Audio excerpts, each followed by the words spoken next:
El incremento en el salario mínimo no baja el empleo en total.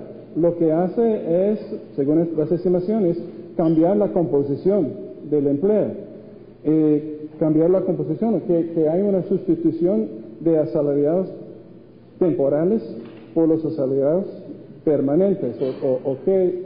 O sea que un incremento en el salario mínimo se hace que el mercado de trabajo tiene más informalidad. No menos empleo, pero más informalidad.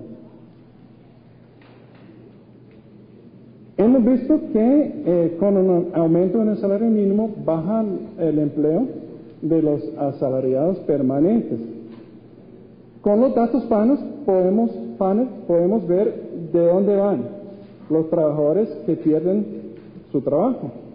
Pueden conseguir trabajo como asalariado temporal, por ejemplo, o en el sector público, o como cuenta propia, o como trabajador familiar no remunerado, o sea desempleado, o sea inactivo. Según la evidencia que tenemos, los asalariados permanentes desplazados por el aumento en el salario mínimo, tienden a trabajar como asalariados temporales.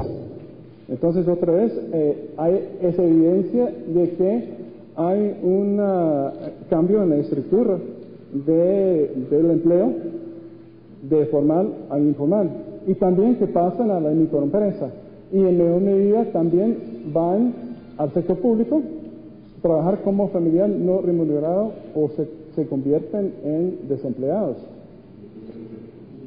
Por otro lado, también con los datos PANES podemos ver que hay evidencia de que cuando aumenta el salario mínimo, no solamente despidan gente, pero las empresas bajan las contrataciones de nuevos trabajadores permanentes.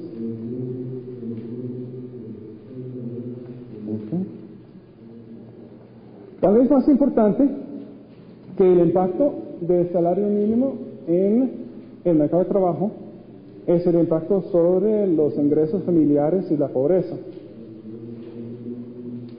Y el impacto del salario mínimo en la pobreza es complicada, ¿no? Es más complicada que el impacto en el mercado de trabajo, porque depende en varias cosas. Depende, por ejemplo, en la relación entre el salario mínimo y la línea de pobreza, depende en la composición del hogar antes del salario mínimo y cómo cambia cuando cambia el salario mínimo. Por ejemplo, si aumentos en el salario mínimo puede impulsar un hogar fuera de la pobreza si un miembro de la familia se beneficia con un incremento en el salario, pero puede impulsar un hogar hacia la pobreza si un miembro de la familia pierde su trabajo. Este gráfico muestra uno de las relaciones, la relación entre la línea de pobreza familiar relativa, el costo básica, la línea de pobreza familiar relativa y el salario mínimo. Y implica que con un salario mínimo, o sea, los hogares con un perceptor, quien gana el salario mínimo, ese salario no puede cubrir o no le hace superar la línea de pobreza.